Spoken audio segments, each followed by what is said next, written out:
আমি কোনো নেতা না, আমি পলিটিক্স থেকে একেবারে দূরে থাকতে চেষ্টা করি, কারণ পলিটিক্স অত্যন্ত কঠিন একটা জিনিস।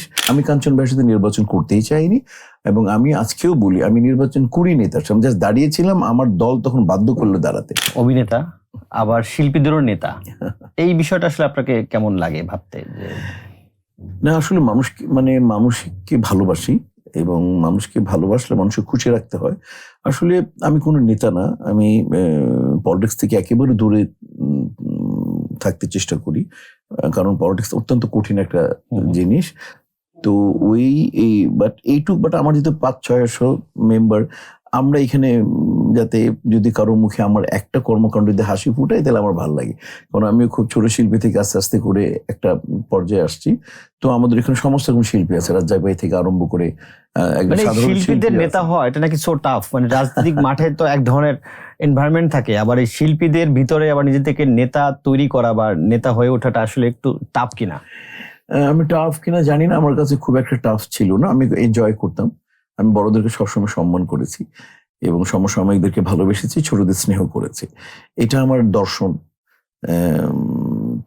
এখানেও আমি এটাই অ্যাপ্লাই করেছি, এবং যার জন্য হয়তো তুমি দেখবা যে যারা আমার সাথে আমার প্রিয় মৌসুমী, সানি, শ্রদ্ধেয় ওই যারা প্রেসিডেন্ট ইলেকশন করে যারা পরাজয় বরণ করেছেন, যেমন মাহমুদ কুলি ভাই, তাদের থেকে আমার অলমোস্ট ডাবল ভোট পেয়েছি।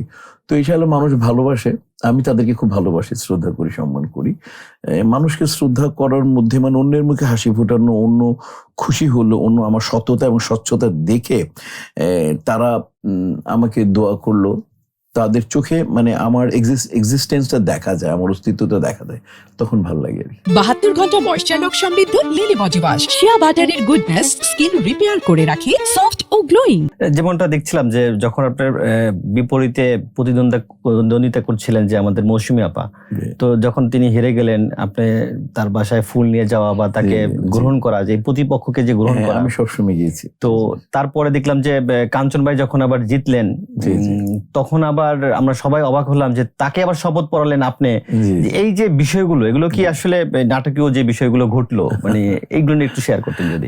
আমি আমার দলের মধ্যে আমি কাঞ্চন ভাইয়ের সাথে নির্বাচন করতেই চাইনি, এবং আমি আজকেও বলি আমি নির্বাচন করিনি, তার সামনে জাস্ট দাঁড়িয়েছিলাম, আমার দল তখন বাধ্য করলো দাঁড়াতে। ওইখানে সিনিয়র ছিলেন শ্রদ্ধেয় দল, আপনার প্যানেলটা, আমার প্যানেল। আমি বলছিলাম আপনি দাঁড়ান, আমি কাঞ্চন ভাই সমস্ত দিক থেকে আমার থেকে এগোনো, সুপারস্টার, ভালো মানুষ, দুনিয়াতে আগে আসছেন, আমাকে অনেক আদর করেন, আমি তার সাথে কেন করব? এবং উনি আমার ওই অ্যাসোসিয়েশনে, ওই ক্যাবিনেটে উনি ছিলেন অ্যাডভাইজার, আমি কেন করব? আমি এবং ওনার কাছে গিয়ে বলছিলাম, ভাই আপনি দাঁড়ালে তো আমি দাঁড়াবোই না। তো উনি একটা টাইম দিয়েছিলেন, ওই টাইম ফ্রেমে আমাকে উনি জানাতে পারেন না, যে কোনো কারণে হোক। তো পরে আমার যারা প্যানেলে তারা বললো যে ভাই ভাই ভাই করে, এটা তো একটা আমাদের তো চ্যারিটি, এটা তো এমন না যে তুমি পলিটিক্যাল কোনো ইলেকশন, তো ভাই ভাই দাঁড়ায় না দাঁড়াই। কিন্তু আমি কোনোদিন নির্বাচন কোনো ভোটের বাসায় যাইনি, কোনো ভোটের সাথে করি নাই, যে কারণে রেজাল্ট খারাপ হয়েছে। আমি জানি আমি দামি, এবং আমাকে দীপজল ভাই থেকে আরম্ভ সবাই বললো তুমি কি ছেড়ে দিলা, তুমি কি ডিক্লেয়ার দিয়ে দিলে নাকি? এবং অন্যান্য আমার মনে হয় আমাকে দেখলে ওনারা, আমার যে ইন্টারভিউ ছিল, দুজন প্রেসিডেন্ট দাঁড়িয়েছি, ওই দেখলেও মানুষ বুঝবে যে না আমি আমার। কিন্তু না, আবার প্রতিপক্ষ হওয়া সত্ত্বেও আবার তাকে শপথ পড়াতে আবার আপনি গিয়ে হাজির হলেন সেদিনকার।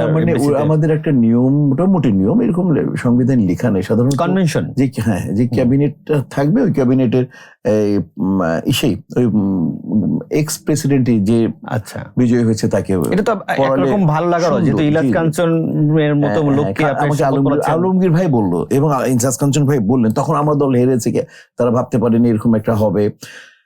তো বাট আমার কথা হচ্ছে আমি হেরেছি, আমি আগে দলকে বলেছি, দলের বিরুদ্ধে, প্যানেলের বিরুদ্ধে আমি গিয়েছি। না উনি বলেছেন কাঞ্চন ভাইকে সম্মান দেখানো আমার সম্মান বাড়া, কাঞ্চন ভাইকে সম্মান দেখানো ভালোবাসা দেখানো, আমার ভালোবাসা যে আমি লালন করি, সম্মান যে লালন, যারা আমার শ্রদ্ধার, যারা আমার জীবন্ত কিংবদন্তি। এবং আলমগীর ভাই তখন আমি বলছি মিশা পড়লে সবচেয়ে ভালো হয়, কোনো কমিশনার লাগবে না, মিশা পড়লে সবচেয়ে, তুমি এক্স প্রেসিডেন্ট সেই জায়গায় আসতে গিয়ে আপনার প্যানেলে যারা ছিলেন তারা অলরেডি সবাই আমার উপর মনক্ষুণ্ণ হয়েছে প্রচুর। বাট আমি আমার ফিলোসফি থেকে, আমার দর্শন, আমার প্রিন্সিপাল থেকে নির্বাচন হয়েছে, আমি হেরেছি, আমি হার মেনে নিয়েছি, তাহলে আমি তাকে আমি অ্যাপ্রিসিয়েট করবো না কেন? আর এটা তো মানে এটা একটা নির্বাচন, এটা তো এমন না যে এটা শিল্পী সমিতির লোক, উনিও চেয়েছেন সেবা করতে, আমি চেয়েছি সেবা করতে। আমি প্রায় বলি শিল্পী সমিতি নির্বাচন মানে মালা বদল। দর্শকরা যাকে মালা গেথে মালাটা তৈরি করবেন যে এবার রাহাতকে দিব, রাহাতকে পড়াবো, আমি দাঁড়িয়েছিলাম, আমি আর রাহাতকে দিয়েছি, আমি রাহাতকে বলবো হ্যাঁ রাহাত কংগ্রাচুলেশন, তুমি যখন ডাকবো আমি তোমার সাথে আছি। এই যে মাহমুদ কলি, উনিও অনেক মানে সফল একজন সেক্রেটারি ছিলেন শিল্পী সমিতির, প্রেসিডেন্টও ছিলেন। তো তাকে আপনি আপনার ভোটের মাধ্যমে হারিয়ে দিলেন। তো আবার বলি ডিপজল ভাই তো আমি মনে করি ইন্ডাস্ট্রির লোকজন তাকে একটা পিলার মনে করে। সে আপনার সাথে আবার সেক্রেটারি করলো। এই যে বিষয়গুলো, এই যে প্রাপ্তিগুলো, এই প্রাপ্তিগুলোর পিছনের আসলে কারণ কি? মানে এনারা সবাই আমাকে বিশ্বাস করেন, আমার স্বচ্ছতা, আমার সততা, আমার মানে কোনো কাজের প্রতি আমার একাগ্রতা, এটার জন্য আজকে আমি প্রায় 30-40 বছর যাবৎ কাজ করে যাচ্ছি। এবং এটা উপর আল্লাহর স্রষ্টার দয়া আর মানুষের দোয়া, এই আমার অ্যাসেট, আমার স্বচ্ছতা আর আমার সততাই আমার সবচেয়ে বড় আমার শক্তি।